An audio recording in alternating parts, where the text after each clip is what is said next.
വാർത്തകൾ വിശദമായി.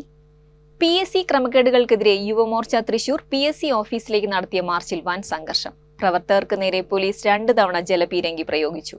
10 പേർ അറസ്റ്റിൽ.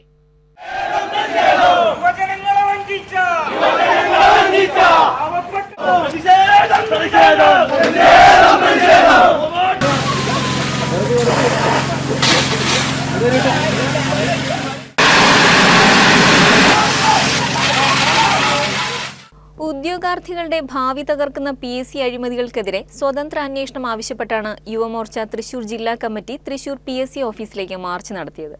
തൃശൂർ പാറമേക്കാവ് ജംഗ്ഷനിൽ നിന്ന് ആരംഭിച്ച മാർച്ച് താലൂക്ക് ഓഫീസിന് സമീപം പോലീസ് ബാരിക്കേഡ് നിരത്തി തടഞ്ഞു. ബാരിക്കേഡ് ചാടിക്കടക്കാൻ ശ്രമിച്ച സമരക്കാർക്ക് നേരെ പോലീസ് ജലപീരങ്കി പ്രയോഗിച്ചു. 2 തവണയാണ് പോലീസ് ജലപീരങ്കി പ്രയോഗിച്ചത്.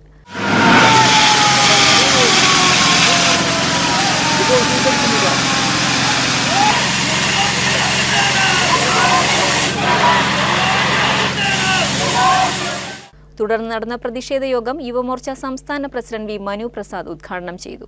PSCയിൽ നടന്ന അട്ടിമറികൾ സംസ്ഥാനത്തെ യുവാക്കളോട് ചെയ്യുന്ന അനീതിയാണെന്നും നീതി ഉറപ്പാക്കും വരെ പോരാട്ടം തുടരുമെന്നും മനു പ്രസാദ് പറഞ്ഞു. യുവമോർച്ച തൃശൂർ സിറ്റി ജില്ലാ പ്രസിഡന്റ് മനു പള്ളത്ത് അധ്യക്ഷത വഹിച്ചു. സംസ്ഥാന ജനറൽ സെക്രട്ടറി വിഷ്ണു മഞ്ചിമൂല, കാളിദാസ്, അഞ്ജലി എടക്കാട്ടിൽ, അമൃത എന്നിവർ സമരത്തിന് നേതൃത്വം നൽകി. ബാരിക്കേഡ് ചാടിക്കടന്ന് റീത്ത് സമർപ്പിക്കാൻ ശ്രമിച്ചവരെയാണ് പോലീസ് കസ്റ്റഡിയിലെടുത്തത്. സംഘർഷത്തിൽ ജില്ലാ പ്രസിഡന്റ് മനു പള്ളത്ത്, രാഹുൽ നന്ദിക്കര, വിഷ്ണു പുതുക്കാട് തുടങ്ങിയ 10 പേരെ അറസ്റ്റ് ചെയ്ത സമരക്കാരെ പോലീസ് സ്റ്റേഷൻ ജാമ്യത്തിൽ വിട്ടു.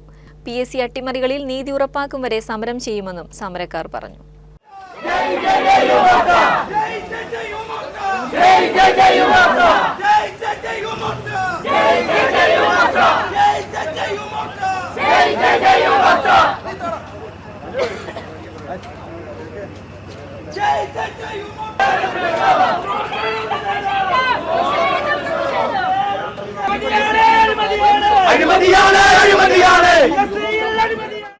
കേരളത്തിലെ ഏറ്റവും വലിയ ഷോപ്പിംഗ് ആഘോഷം ഇനി നിങ്ങളുടെ സ്വന്തം സീമാസിൽ.